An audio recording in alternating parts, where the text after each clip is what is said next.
Hi, welcome to this video. To pin more than 3 chats on WhatsApp web using browser extensions, you can install specialized tools like WA Web Plus or WhatsApp Pin Chats from the Chrome Web Store, which bypass the official 3 chat restriction. So all you gotta do is just sign up or sign in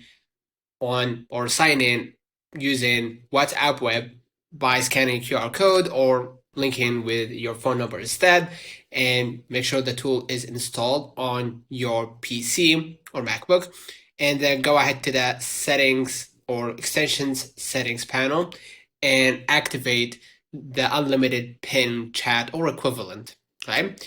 And basically that's it.